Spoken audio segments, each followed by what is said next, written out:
ಎಲ್ಲರಿಗೂ ನಮಸ್ಕಾರ. ನಿಮಗೆಲ್ಲ ಲೈಫ್ ಎಟ್ ನೇಚರ್ಗೆ ಸ್ವಾಗತ. ನಾನು ಇವತ್ತು ಹೇಳ್ತಿರೋ ವಿಷಯ ನಿಮ್ಗೆ ಗಾಬರಿ ಆಗಿಬಿಡುತ್ತೆ. ಇದೇನಪ್ಪ ಡಾಕ್ಟ್ರು ಹಿಂಗೆ ಮಾತಾಡ್ತಾರೆ, ಇವ್ರಿಗೆ ಏನಾಗಿದೆ?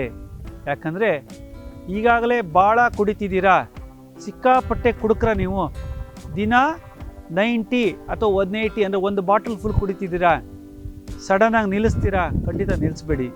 ನೀವು ನಿಲ್ಲಿಸಿದ್ರೆ ನಿಮಗೆ ಆಲ್ಕೋಹಾಲಿಕ್ ಫಿಟ್ಸ್ ಬರುತ್ತೆ. ಸಿಕ್ಕಾಪಟ್ಟೆ ಕುಡುಕರು ನಿಮ್ಮ ಹೆಂಡ್ತಿನೋ ಅಥವಾ ಇನ್ಯಾರೋ ಒತ್ತಾಯ ಮಾಡಿ ಕುಡುತನ್ನ ಒಂದೇ ಸತಿ ನಿಲ್ಲಿಸಿದರೆ ಕನಿಷ್ಠ 6 ಗಂಟೆಯಿಂದ 48 ಗಂಟೆ ಒಳಗೆ ಅವನು ಕುಡಿಲಿಲ್ಲ ಅಂತಂದರೆ ಅವನಿಗೆ ಫಿಟ್ಸ್ ಅಥವಾ ಮೂರ್ಛೆ ರೋಗ, ಅಪಸ್ಮಾರ ಅಂತೀರ, ಅದು ಬಂದ್ಬಿಡುತ್ತೆ. ಅವನೇನಾದರೂ ಗಾಡಿ ಓಡಿಸ್ತಾ ಬಿದ್ದರೆ ಅಥವಾ ಕಟ್ಟಡದಿಂದ ಬಿದ್ದರೆ ಅಥವಾ ಬಸ್ಸಿಂದ ಬಿದ್ದರೆ ಪ್ರಾಣನೇ ಹೋಗ್ಬೋದು. ಅಂದರೆ ನಾನು ಹೇಳ್ತಿರೋದು ಕುಡ್ತಾ ನಿಲ್ಲಿಸ್ಬೇಡಿ ಅಂತ. ಇವ್ರಿಗೇನಪ್ಪ ಆಗಿದೆ ಅಂತ ಅಂದ್ಕೊಳ್ತೀರಾ? ಅಂದರೆ ಆ ಲೆವೆಲ್ಲಿಗೆ ಹೋಗಲೇಬಾರ್ದು. ನೀವು ಅಷ್ಟು ದೊಡ್ಡ ಕುಡುಕರಾದರೆ, ಪ್ರತಿದಿನ ಕುಡಿಯೋರಾದರೆ ಕುಡ್ತಾ ನಿಲ್ಲಿಸೋದು ಕೂಡ ಪ್ರಾಣಾಪಾಯ. ಹಾಗಾಗಿ ನಾನು ಹೇಳ್ತಿರೋದು ನಿಲ್ಲಿಸ್ಬೇಡಿ ಅಂದರೆ ಆ ಅರ್ಥ ಅಲ್ಲ, ಕುಡಿಯೋದು ಅಷ್ಟು ಡೇಂಜರ್ ಆರೋಗ್ಯಕ್ಕೆ. ಯಾಕಂದರೆ ಬೇಜಾರು ಸಂಗತಿ ಅಂತಂದರೆ ನಮ್ಮಲ್ಲಿ ಯಾರ್ಯಾರು ಕುಡಿತಾರೆ? ಕೂಲಿ ಕಾರ್ಮಿಕರು ಪ್ರತಿದಿನ ಕುಡಿತಾರೆ. ಹೆಂಗೆ ಕುಡಿತಾರೆ ಅಂದರೆ ಎಲ್ಲರೂ ಅಂತಲ್ಲ, ಬಹಳಷ್ಟು ಮಂದಿ ಹಾಳಾಗೋದೇ ಕುಡ್ತಿದ್ದ. ಪ್ರತಿದಿನ ಅವ್ರು ರಾತ್ರಿ ಕುಡಿದ್ರೇನೆ ಬೆಳಿಗ್ಗೆ ಕೆಲಸಕ್ಕೆ ಹೋಗೋದು. ಕೆಲವರು ಬೆಳಿಗ್ಗೆ ಕುಡ್ಕೊಂಡು ಹೋಗ್ತಾರೆ. ನಮ್ಮಲ್ಲಿ ಒಬ್ಬರು ಕೆಲಸಕ್ಕೆ ಬರ್ತಿದ್ರು. ಅವಳು ಆ ಹುಡುಗಿ ಪಾಪ, ಅವರ ಅಪ್ಪ ಅಮ್ಮ ಏನಂತಂತಂದರೆ ಯಾವ ಲೆವೆಲ್ ಕುಡುಕರು ಅಂದರೆ ಅಪ್ಪ ಅಮ್ಮ ಇಬ್ಬರು ಕುಡುಕರು. ಹೇಗೆ ಅಂದರೆ ಅವ್ರು ಬೆಳಿಗ್ಗೆ ಕುಡಿದ್ರೇ ಅವ್ರು ಕೆಲಸ ಮಾಡೋಕ್ಕಾಗೋದು. ಇಲ್ಲ ಅಂದರೆ ಕೈ, ಅವರು ಪಕ್ಕದ ಮನೆಯವನು ಹೇಳ್ತಿದ್ದ, ಸರ್ ಅವ್ರು ಬೆಳಿಗ್ಗೆ ಕೈ ನಡುಕ್ತಾನೆ ಕುಡಿಯೋದು, ಕುಡಿದ ಮೇಲೆ ಅವ್ರು ಸರಿಯಾಗೋದು. ಅಂದರೆ ಆಲ್ಕೋಹಾಲು ಒಂದೇನೋ ಹೇಳ್ತಾರೆ ನೋಡಿ, ಮೊದಲು ಬಾಟ್ಲನ್ನು ಕುಡಿಯುತ್ತೆ, ಆಮೇಲೆ ಬಾಟ್ಲೇ ನಮ್ಮನ್ನು ಕುಡಿಯುತ್ತಂತೆ. ಆ ಲೆವೆಲ್ ಆ ಮಟ್ಟಕ್ಕೆ ಕುಡುಕರಾಗ್ಬಿಟ್ರೆ ಅವರು ಪ್ರತಿದಿನ ಕುಡ್ತಾ ಇಲ್ಲದೆ ಬದುಕೋಕ್ಕೆ ಆಗಲ್ಲ. ಅವರಿಗೆ ವಿತ್ಡ್ರಾ ಮಾಡೋಕ್ಕೆ ಅಂದರೆ ಆಲ್ಕೋಹಾಲನ್ನು ಬಿಡೋದಕ್ಕೆ ಆಗೋದಿಲ್ಲ. ಇನ್ನೊಂದು ಕತೆ ಹೇಳ್ತೀನಿ ಕೇಳಿ. ನಮ್ಮಲ್ಲಿ ಇನ್ನೊಬ್ಬ ಕೆಲಸದವನು ನಮ್ಮಲ್ಲಿಗೆ ಬರ್ತಾ ಇದ್ದ, ನನ್ನ ಶಾಪಿಗೆ ಬರ್ತಾ ಇದ್ದ. ಅವ್ರ ಮನೇಲಿ 3 ಜನ, ಇಬ್ಬರು ಅಂಗವಿಕಲರು, ಇಬ್ಬರಿಗೆ ಪೋಲಿಯೋ ಆಗಿದೆ. ಒಬ್ಬ ಮಾತ್ರ ಗಟ್ಟಿ ಇದ್ದ. ಎಷ್ಟು ಗಟ್ಟಿ ಇದ್ದ ಅಂತಂದರೆ ಯಾವ್ದು ಸ್ಲ್ಯಾಬ್ ಬೇಕಾದರೂ, ಅಂದರೆ RCC ಅಂತಾರಲ್ಲ, ಅದನ್ನು ಬರೀ ಒಂದು ಸುತ್ತಿಗೆನಲ್ಲಿ ಒಡೆದು ಹಾಕ್ತಿದ್ದ. ಅಂಥ ಶಕ್ತಿ ಇದ್ದವನು ಬರೀ 28 ವರ್ಷಕ್ಕೆ ಕುಡಿದು ಲಿವರ್ ಫೇಲ್ಯೂರ್ ಆಗಿ ಹೊಟ್ಟೆ ಉಬ್ಬರಿಸಿ, ಹೊಟ್ಟೆಲಿ ನೀರು ತುಂಬೋದು ಅಂತಾರಲ್ಲ, ಅಸೈಟಿಸ್ ಅಂತಾರೆ, ಅದಾಗ್ಬಿಟ್ಟು ಸತ್ತೋಗ್ಬಿಟ್ಟ. ಬರೀ 28 ವರ್ಷಕ್ಕೆ ಸತ್ತ. ನಾನು ಯಾಕೆ ಸತ್ತ? ಎಷ್ಟೋ ಜನ ಯಾವಾಗಲೂ ಕುಡಿತಾರೆ, 50-60 ವರ್ಷ. ಕೆಲವ್ರನ್ನ ಕೇಳಿದ್ರೆ ಕುಡಿತಾರೆ. ನನಗೆ ಇನ್ನೊಬ್ಬ ಪೇಷಂಟ್ ಬಂದು ಹೇಳ್ದ, ನೀವು ನಂಬ್ತಿರೋ ಬಿಡ್ತಿರೋ ಸರ್, ನನಗೆ ಒಂದು ತೊಂದರೆ ಆಗ್ಬಿಟ್ಟಿದೆ. ಏನು ಅಂತ? ಸರ್ ನಾನು 3 ಬಾಟ್ಲು ಕುಡಿತಿದ್ದೆ ಸರ್, ಈ 1 ಬಾಟ್ಲು ಕುಡಿಯೋಕ್ಕಾಗಲ್ಲ, ಅದು ಭಾಳ ಒಳ್ಳೇದಲ್ಲ, ಬಿಟ್ಬಿಡಿ. ಅಯ್ಯೋ ಹಂಗಲ್ಲ ಸರ್, ನಾನು ನಿಮ್ಮ ಹತ್ರ ಬಂದಿದ್ದು, ನಂಗೆ ಏನೋ ತೊಂದರೆ ಆಗಿದೆ, ನಾನು 3 ಬಾಟ್ಲು ಕುಡಿಯೋನು, ನನಗೆ 1 ಬಾಟ್ಲು ಕುಡಿಯೋಕ್ಕಾಗ್ತಿಲ್ಲ. ಅಂದರೆ ನಿಂಗೆ ಏನು ಮಾಡಬೇಕಪ್ಪ ಅಂದರೆ ನನಗೆ 3 ಬಾಟ್ಲು ಕುಡಿಯೋಂಗೆ ಮಾಡಿ ಅಂತ. ಅಂದರೆ ಅವನಿಗೆ ಏನಾಗಿದೆ, ತಲೆಯಲ್ಲಿ ಬಂದುಬಿಟ್ಟಿದೆ, ನನಗೇನೋ ಶಕ್ತಿ ಕಡಿಮೆ ಆಗಿಬಿಟ್ಟಿದೆ, ನನಗೇನೋ ವಯಸ್ಸಾಗ್ತಿದೆ, ನಾನು ಅಷ್ಟು ಕುಡಿಯೋ ಒಂದು ತಾಕತ್ತು ಕಡಿಮೆ, ಇಂಥ ಹುಚ್ಚರು. ನಾನು ಈಗೇನು ಹೇಳ್ತಿದ್ನಲ್ಲ ಕತೆ, ಅವ್ನು ಯಾಕೆ ಸತ್ತ 28 ವರ್ಷಕ್ಕೆ? ಇದು ಇನ್ನೊಂದು ನನ್ನ ಕತೆ ಹೇಳಿರೋದು. ಈ ಥರದ ಹುಚ್ಚರು ಇರ್ತಾರೆ. ಯಾಕೆ ಸತ್ತ ಅಂದರೆ ಅವನು ಕಟ್ಟಡದ ಕೆಲಸ ಮಾಡ್ತಿದ್ದ, ಕಟ್ಟಡ ಕಾರ್ಮಿಕ ಆಗಿದ್ದ. ಅವನು ಯಾವುದೋ ಒಂದು ಕಟ್ಟಡದಲ್ಲಿ ಕೆಲಸ ಮಾಡ್ತಿದ್ದಿಲ್ಲ. ಆ ಕಟ್ಟಡದ ಏನು ಓನರ್, ಮಾಲೀಕ ಏನು ಮಾಡ್ದ ಅಂತಂದರೆ ಕೆಲಸ ಮಾಡೋರಿಗೆ ಸರಾಯಿ ತಂದು ಕೊಡ್ತಿದ್ದ. ಯಾವ ಸರಾಯಿ ತಂದು ಕೊಡ್ತಿದ್ದ? ಕಡಿಮೆ ದುಡ್ಡಲ್ಲಿ ಆಗಬೇಕು ಅಂತ ಈ ಲೋಕಲ್ ಸರಾಯಿ ಅಂತ ಎಲ್ಲೋ ಮಾಡ್ತಾರೆ, ಕಳ್ಳಬಟ್ಟಿ ಮಾಡೋ ಸರಾಯಿ ಕೊಟ್ಟರು. ಆದರೆ ಆ ಕಳ್ಳಬಟ್ಟಿಲಿ ಏನು ಹಾಕ್ತಿದ್ರು ಅಂತಂದರೆ ಗಾಬರಿ ಆಗ್ತೀರಾ, ಕೊಳತ್ತ ಹಣ್ಣು ಹಾಕ್ತಾರಂತೆ, ಅಥವಾ ಕಾಕಂಬಿ ಅಂತಾರಲ್ಲ, ಕಬ್ಬಿಂದ ಬೆಲ್ಲ ಮಾಡಬೇಕಾದ್ರೆ ಏನು ಕೊಳೆ ಅಂತ ಬರುತ್ತಲ್ಲ, ಅದನ್ನು ಬಳಸ್ತಾರೆ. ಆ ಕೊಳೆ ಅಷ್ಟೇ ಹಾಕಿದರೂ ಪರವಾಗಿಲ್ಲ, ಅದಕ್ಕೆ ಮತ್ತು ಬರೋದಕ್ಕೆ ಏನು ನವಸಾಗರ ಅಂತಾರೆ, ಅಮೋನಿಯಂ ಕ್ಲೋರೈಡ್ ಹಾಕ್ತಿದ್ರಂತೆ. ಬ್ಯಾಟ್ರಿ ಸೆಲ್ಗಳು ಬರುತ್ತಲ್ಲ, ನಮ್ಮದು ಟಾರ್ಚ್ಗೆ ಹಾಕೋ ಬ್ಯಾಟ್ರಿ ಸೆಲ್ಗಳು, ಅದನ್ನು ಒಡೆದ್ಬಿಟ್ಟು ಅದ್ರ ಪುಡಿ, ಅದರಲ್ಲಿ ಭಯಂಕರ ವಿಷ, ಲೆಡ್ ಇರುತ್ತೆ.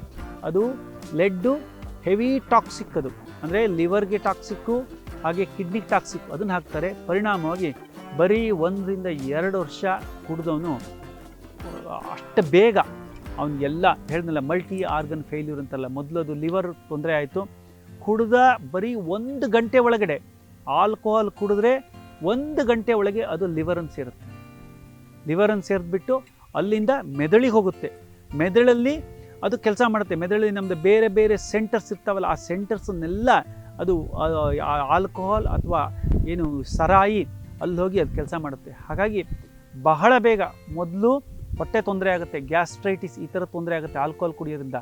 ಆಮೇಲೆ ಡ್ಯಾಮೇಜ್ ಆಗೋದು ಲಿವರಲ್ಲಿ ಏನಾಗುತ್ತೆ, ಫ್ಯಾಟಿ ಲಿವರ್ ಆಗುತ್ತೆ, ಲಿವರಲ್ಲಿ ಫ್ಯಾಟ್ ಸೇರ್ಕೊಳ್ಳುತ್ತೆ. ಅದಾದಮೇಲೆ ಮತ್ತು ಕುಡಿಯೋದು ಬಿಡಲಿಲ್ಲ ಅಂತಂದರೆ ಸಿರೋಸಿಸ್ ಆಫ್ ಲಿವರ್ ಅಂತಾರೆ. ಅಂದರೆ ಲಿವರಿನ ಜೀವಕೋಶಗಳು ಸಂಪೂರ್ಣ ಹಾನಿಯಾಗಿ ಸಿರೋಸಿಸ್ ಆಫ್ ಲಿವರ್ ಆಗುತ್ತೆ. ಅದಾದಮೇಲೆ ಲಿವರಲ್ಲಿ ಒಂದು ಪೋರ್ಟಲ್ ವೇನ್ ಅಂತ ಒಂದು ದೊಡ್ಡ ರಕ್ತನಾಳಗಳು ಹೋಗುತ್ತೆ, ಅದಕ್ಕೆ ತೊಂದರೆ ಆಗಿಬಿಟ್ಟು ಆ ಪೋರ್ಟಲ್ ವೇನಲ್ಲಿ ಹೋಗೋ ಏನು ಫ್ಲೂಯಿಡ್ ಅಥವಾ ದ್ರವ ಸೋರಕ್ಕೆ ಶುರುವಾಗಿ ಹೊಟ್ಟೆ ಒಳಗಡೆ ಖಾಲಿ ಜಾಗದಲ್ಲಿ ತುಂಬಿಕೊಂಡು ಅಸೈಟಿಸ್ ಅಥವಾ ಉದರ ನೀರು ತುಂಬ್ಕೊಳ್ಳುತ್ತೆ. ಕ್ರಮೇಣ ಕಿಡ್ನಿ ತೊಂದರೆ ಆಗುತ್ತೆ, ಕಾಲು ಊತ ಬರುತ್ತೆ, ಕಿಡ್ನಿ ಕೂಡ ಕೆಲಸ ಮಾಡೋದಿಲ್ಲ. ಆಮೇಲೆ ತುಂಬ ಕುಡಿಯೋರಿಗೆ ಆಗೋದು ದೊಡ್ಡ ಕಾಯಿಲೆ ಅಂತಂದರೆ ಹಾರ್ಟ್ ಅಟ್ಯಾಕ್ ಆಗುತ್ತೆ ಅಥವಾ ಹೈಪರ್ ಟೆನ್ಷನ್ ಬರ್ಬೋದು.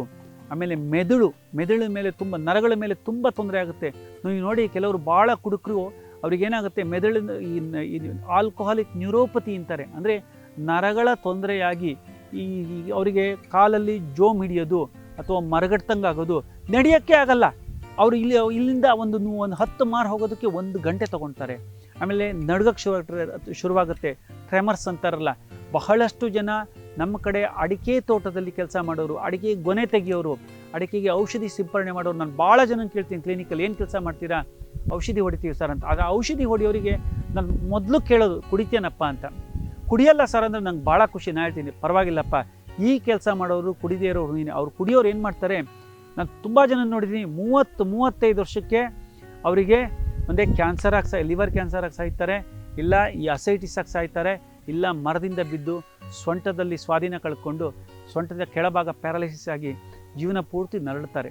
ಹಾಗಾಗಿ ಸ್ನೇಹಿತರೆ, ನಾನು ಹೇಳ್ತಿರೋದು, ಆಲ್ಕೋಹಾಲು ಬಿಡಲೇಬೇಕು. ನನ್ನ ಹತ್ರ ಕೆಲವರು ಒತ್ತಾಯ ಮಾಡಿ ಹೆಂಡತಿ ಅಥವಾ ಇನ್ಯಾರೋ ಭಾವನೆಂಟ ಒತ್ತಿಟ್ಕೊಂಡು ಕರ್ಕೊಂಬರ್ತಾರೆ. ನಾನು ಫಸ್ಟ್ ಕೇಳೋದಷ್ಟೇ, ಅವನಿಗೆ ನೀವು ನಿಮ್ಮ ಒತ್ತಾಯಕ್ಕೆ ಅವನು ಕುಡ್ತಾ ಬಿಡ್ಸಕ್ಕೆ ಬಂದಿದ್ದಾನೋ ಅಥವಾ ಅವನಿಗೆ ಆಸಕ್ತಿ ಇದೆಯಾ? ನಿಮ್ಗೆ ನಂಬ್ತಿರೋ ಬಿಡ್ತಿರೋ? ನಾನು ಬಹಳಷ್ಟು ಜನರಿಗೆ ಕುಡ್ತಾ ಬಿಡಿಸಿದ್ದೀನಿ. ಹೇಗೆ ಬಿಡಿಸಿದ್ದೀನಿ ಅಂತಂದರೆ, ಆ ಕುಡಿಯೋನು ಮೊದಲು ನನ್ನ ಮಾತು ಕೇಳಬೇಕು, ಅವನಿಗೆ ಅನಿಸ್ಬೇಕು. ಸರ್, ಕೆಲವರು ಹೇಳ್ತಾರೆ, ಸರ್ ಸಾಕಾಗ್ಬಿಟ್ಟಿದೆ ಸರ್, ಮಾನ ಮರ್ಯಾದೆ ಎಲ್ಲ ಹೋಗಿದೆ, ಕುಡಿಯೋದು ಬಿಡಬೇಕು. ಆ ಥರದ ಮನಸ್ಥಿತಿ ಇರೋರು ನಿಮಗೆ ಸಿಕ್ಕಿದ್ರೆ ಖಂಡಿತವಾಗಿಯೂ ಕುಡ್ತಾ ಬಿಡಿಸ್ಬೋದು. ಆಯುರ್ವೇದದಲ್ಲಿ ಕುಡಿತಾ ಬಿಡಿಸೋದಕ್ಕೆ ಬಹಳ ಒಳ್ಳೆಯ ಔಷಧಿಗಳಿದೆ. ಆದರೆ ಸ್ವಲ್ಪ ಅವ್ರಿಗೆ ಮನಸ್ಥಿತಿ ಇರಬೇಕು, ನಾನು ಬಿಡಬೇಕು. ಕೆಲವರಿಗೆ ಅನಿಸಿರುತ್ತೆ, ಕುಡ್ದಾಗ ಅನಿಸಲ್ಲ, ಮತ್ತೆ ಕುಡಿತಾರೆ. ಕುಡಿದೇ ಇದ್ದಾಗ ಒಂದೊಂದ್ಸತಿ ಅನಿಸುತ್ತೆ, ಅಯ್ಯೋ ನಾವು ಇದು ಕುಡಿಬಾರ್ದು ಅಂತ. ಆ ಥರದವ್ರಿಗೆ ನಾವು ಏನು ಮಾಡಬೇಕು ಅಂತಂದರೆ, ನಮ್ಮಲ್ಲಿ ದ್ರಾಕ್ಷಾರಿಷ್ಟ ಅಂತ ಬರುತ್ತೆ, ಅದರಲ್ಲಿ 9-11% ಅಷ್ಟೇ ಆಲ್ಕೋಹಾಲ್ ಇರುತ್ತೆ. ಯಾರು ಕುಡಿತಾರೋ ಅವರಿಗೆ ಈ ದ್ರಾಕ್ಷಾರಿಷ್ಟವನ್ನು 30 ml, ನಾನು ಹೇಳ್ತೀನಿ, ನಿಂಗೆ ಕುಡಿಬೇಕು ಅನಿಸುತ್ತಾ, ಬೆಳಗ್ಗೆ ಕುಡಿ 30 ml, ರಾತ್ರಿ 30 ml ಕುಡಿ, ಏನೂ ಆಗಲ್ಲ. ಅಥವಾ ಮೊದಲು 60 ml ಕುಡಿ, ಏನೂ ಆಗಲ್ಲ. ಕುಡಿತಾ ಹೋದರೆ ಅದನ್ನು ಅವನಿಗೆ ಸಿಕ್ಕದೇ ಇದ್ದಾಗ ಮಾಡಬೇಕು. ಅಂದರೆ ಅವನಿಗೆ ಆಲ್ಕೋಹಾಲ್ ಸಿಗದೇ ಇದ್ದಂಗೆ ಮಾಡಿದ್ರೆ ಈ ದ್ರಾಕ್ಷಾರಿಷ್ಟನ್ನು ಕುಡಿತಾ, ಜೊತೆಗೆ ನಮ್ಮಲ್ಲಿ ಕೆಲವು ಔಷಧಿಗಳು ಅವನಿಗೆ ಮಾನಸಿಕವಾಗಿ ಸ್ಟೆಬಿಲಿಟಿ ಬರಬೇಕು, ನಾನು ಕುಡಿಯೋದು ಬಿಡಬೇಕು ಅಂತ. ಆ ಥರದ ಕೆಲವು ಔಷಧಿಗಳಿದೆ. ಉದಾಹರಣೆ, ಒಂದಲಗ, ಅಶ್ವಗಂಧ ಇರೋದು, ಬ್ರಾಹ್ಮಿ ಇರೋದು, ಜಟಾಮಾಂಸಿ ಅಂತ ಬರುತ್ತೆ, ಜ್ಯೋತಿಷ್ಮತಿ ಅಂತ ಬರುತ್ತೆ. ಈ ಥರದ ಔಷಧಿಗಳಿರೋ ಮಾತ್ರೆಗಳು ಬೇಕಾದಷ್ಟು ಬರುತ್ತೆ. ನೀವು ಯಾರು ಆಯುರ್ವೇದ ವೈದ್ಯರನ್ನು ಕೇಳಿ ಈ ಥರದ ಮಾತ್ರೆಗಳನ್ನು ತೊಗೊಬೇಕು. ಜೊತೆಗೆ ಅವರಿಗೆ ಲಿವರ್ ತುಂಬ ಹಾಳಾಗಿರುತ್ತೆ. ಲಿವರ್ ಫಂಕ್ಷನಿಗೆ, ಲಿವರ್ ಚೆನ್ನಾಗಿ ಕೆಲಸ ಮಾಡೋವಂಥದ್ದು, ನಮ್ಮ ಲೈಫ್ ಅಟ್ ನೇಚರಲ್ಲಿ ಕಾಮೋಲಿವೆಕ್ಸ್ ಅಂತ ಮಾತ್ರೆ ಇದೆ. ಲಿವರ್ ಚೆನ್ನಾಗಿ ಕೆಲಸ ಮಾಡಿ, ಯಾಕಂದರೆ ಲಿವರ್ ಸೆಲ್ಸ್ಗಳು ತುಂಬ ಡ್ಯಾಮೇಜ್ ಆಗಿರುತ್ತೆ, ಹಾಳಾಗಿರುತ್ತೆ ಲಿವರ್ನ ಜೀವಕೋಶಗಳು. ಅದನ್ನು ಸರಿಯಾಗೋ ಮಾತ್ರೆಗಳನ್ನು ಕೊಟ್ಟು ದ್ರಾಕ್ಷಾರಿಷ್ಟ ಕೊಟ್ಟರೆ ಖಂಡಿತವಾಗಿಯೂ ಅವನು ಕುಡಿತದಿಂದ ಮುಕ್ತ ಆಗ್ಬೋದು. ಆಮೇಲೆ ಇನ್ನೂ ಒಂದು ನೋಡಿ, ನಮ್ಮಲ್ಲಿ ಇವತ್ತಲ್ಲ, ಸಾವಿರಾರು ವರ್ಷದ ಹಿಂದೆ ಕುಡುಗರು ಇವಾಗ ಬಂದಿಲ್ಲ. ಅವಾಗಲೂ ಕೂಡ ನಮ್ಮ ಆಯುರ್ವೇದದಲ್ಲಿ ಮದಾತ್ಯಯ ಅಂತ ಒಂದು ಅಧ್ಯಾಯ ಇದೆ. ಅಂದರೆ ಆ ಕುಡಿತದಿಂದ ಮದ ಬಂದಾಗ ಅದನ್ನು ಇಳಿಸೋದಕ್ಕೆ ಏನೇನು ಮಾಡಬೇಕು ಅಂತ, ಆ ಒಂದು ಅದರಲ್ಲಿ ಒಂದು ಖರ್ಜೂರಾದಿ ಮಂತ ಅಂಥೇಳಿ ಒಂದು ಪಾನಕ ಹೇಳಿದ್ದಾರೆ. ಆ ಆಯುರ್ವೇದದಲ್ಲಿ ಖರ್ಜೂರಾದಿ ಮಂತ ಅಂಥೇಳಿ ಒಂದು ಪಾನಕ ಹೇಳಿದ್ದಾರೆ. ಅದಕ್ಕೆ ಖರ್ಜೂರ, ದಾಳಿಂಬೆ ಬೀಜ, ದ್ರಾಕ್ಷಿ, ವಿಶೇಷವಾಗಿ ಕಪ್ಪು ದ್ರಾಕ್ಷಿ, ಮತ್ತು ಒಂದು 2-3 ಥರದ ಹುಳಿ, ಆಮ್ಲವೇತಸ ಅಂತಂದರೆ ವಾಟೆ ಹುಳಿ ಅಂತ ಕೇಳಿರ್ಬೋದು. ಈ ಥರದ ಹುಳಿಯನ್ನು ಹಾಕಿ ಅದನ್ನು ಅರೆದು ಬಿಟ್ಟು ಸೋಸಿ ಪಾನಕ ಮಾಡಿ ಅದಕ್ಕೆ ಸ್ವಲ್ಪ ಬೆಲ್ಲ ಹಾಕಿಬಿಟ್ಟು ಕುಡಿಯೋಕ್ಕೆ ಕೊಟ್ಟರೆ ಅವನಿಗೆ ಆಲ್ಕೋಹಾಲಿನ ಈ ಮದ ಅಂತಾರಲ್ಲ, ಅದರದ ಏನು ತೀಕ್ಷ್ಣತೆ ಕಡಿಮೆ ಆಗುತ್ತೆ. ನಿನಗೆ ದ್ರಾಕ್ಷಾರಿಷ್ಟ ಕುಡಿಯೋಕ್ಕೆ ಕೊಟ್ಬಿಟ್ಟು ಈ ಬೇರೆ ಸಮಯದಲ್ಲಿ ಬೇರೆ ಏನೋ ಕುಡಿಯೋದ್ರ ಬದಲು ಅವನು ಕಾಫಿ, ಟೀ ಈ ಥರದ್ದು ಕುಡಿದ್ರೆ ಮೊದಲೇ ಅವನು ಆಲ್ಕೋಹಾಲ್ ಬಿಟ್ಟಿರ್ತಾನೆ. ಅವನಿಗೆ ತುಂಬ ಗ್ಯಾಸ್ಟ್ರೈಟಿಸ್, ಹೊಟ್ಟೆ ಎಲ್ಲ ಸುಟ್ಟೋಗಿರುತ್ತೆ. ಆಮೇಲೆ ಅವನಿಗೆ ಶಕ್ತಿಹೀನತೆ ಆಗಿರುತ್ತೆ, ಶಕ್ತಿ ಇರಲ್ಲ. ಈ ಹಣ್ಣುಗಳು ದಾಳಿಂಬೆ, ದ್ರಾಕ್ಷಿ, ಖರ್ಜೂರದ ಏನು ಪಾನಕವನ್ನು ಕೊಡೋದ್ರಿಂದ ಬೇಗ ಅವನಿಗೆ ಈ ಗ್ಯಾಸ್ಟ್ರೈಟಿಸ್ ಸಮಸ್ಯೆ ದೂರ ಆಗುತ್ತೆ, ನಿಶಕ್ತಿ ಕಡಿಮೆ ಆಗುತ್ತೆ, ನರಗಳಿಗೆ ಸಂಬಂಧಪಟ್ಟ ನರಗಳಿಗೂ ಏನು ನ್ಯೂರೈಟಿಸ್ ನ್ಯೂರೋಪತಿ ಅದಕ್ಕೆ ಸಂಬಂಧಪಟ್ಟ ಆಯುರ್ವೇದ ಔಷಧಿಗಳು ಇರುತ್ತೆ. ಹಚ್ಚಲಿಕ್ಕೆ ಕೈ ಕಾಲಿಗೆ ಹಚ್ಚಲಿಕ್ಕೆ ಕ್ಷೀರಬಲ ತೈಲ, ಮಹಾನಾರಾಯಣ ತೈಲ ಇರುತ್ತೆ. ಈ ಥರದ ಇನ್ನೂ ವರ್ಸ್ಟ್ ಕೇಸ್ ಅಂತಂದರೆ ಅವ್ರನ್ನ ಆಯುರ್ವೇದ ಆಸ್ಪತ್ರೆಯಲ್ಲಿ ಸೇರಿಸ್ಬಿಟ್ಟು ಅವನಿಗೆ ನಸ್ಯ ಅಂತ ಮುಗಿಗೆ ಬಿಡೋ ಔಷಧಿಗಳು, ಶಿರೋಧಾರ ಅಂತ ತಲೆಗೆ ಆಯಿಲನ್ನು ಹಾಕ್ತೀವಿ. ಈ ಥರ ಪಂಚಕ್ರಮ ಚಿಕಿತ್ಸೆ ಮಾಡ್ಬೋದು. ಒಟ್ಟಾರೆ ಅವರನ್ನು 1 ತಿಂಗಳು ಅಥವಾ 15 ದಿನ ಆಲ್ಕೋಹಾಲಿಂದ ಮುಕ್ತವಾಗಿರುವ ಜಾಗದಲ್ಲಿ ಇಟ್ಬಿಟ್ಟು ಅವರ ಮನವನ್ನು ಪರಿವರ್ತನೆ ಮಾಡಿ ಸ್ವಲ್ಪ ಯೋಗ ಧ್ಯಾನ ಇದನ್ನು ಹೇಳಿಕೊಟ್ರೆ ಖಂಡಿತವಾಗಿಯೂ ಕುಡಿತವನ್ನು ಬಿಡಿಸ್ಬೋದು.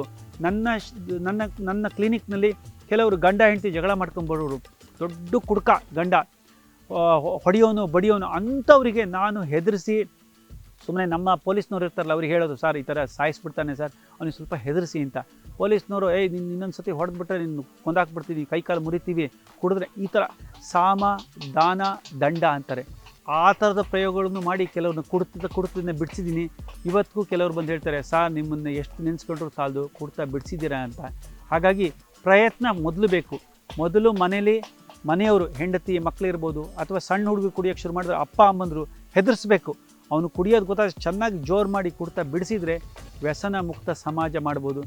ಅಟ್ಲೀಸ್ಟ್ ನಮ್ಮ ವಿಡಿಯೋ ನೋಡಿ ಕೆಲವರಾದರೂ ಬೆರಳೆಣಿಕೆಯಷ್ಟು ಜನ ಆದರೂ ಕುಡಿತವನ್ನು ಬಿಟ್ಟರೆ ನಮ್ಮ ಲೈಫ್ ಅಟ್ ನೇಚರ್ನ ನಮ್ಮ ಎಲ್ಲ ಟೀಮ್ನ ಪ್ರಯತ್ನ ಸಾರ್ಥಕತೆ ಆಗುತ್ತೆ ಅಂತ ನಾನು ಹೇಳ್ತೀನಿ.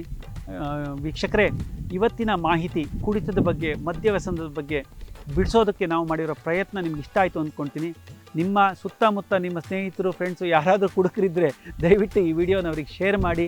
ಹಾಗೆ ನೀವು ಬೇಜಾರಾದಾಗ ನಮ್ಮ ಲೈಫ್ ಅಟ್ ನೇಚರ್ನ ವಿಡಿಯೋನ ನೋಡ್ತಾ ಇರಿ. ಇನ್ನೊಂದಷ್ಟು ಆರೋಗ್ಯಕ್ಕೆ ಸಮಾಜಕ್ಕೆ ಒಳ್ಳೆ ಬೇಕಾದಂಥ ವಿಡಿಯೋನ ಮತ್ತೆ ನಾವು ಹಾಕ್ತಾ ಇರ್ತೀವಿ. ನೈಸರ್ಗಿಕವಾಗಿ ಬದುಕೋಣ, ಆನಂದವಾಗಿರಿ, ಆರೋಗ್ಯವಾಗಿರಿ. ನಮಸ್ಕಾರ.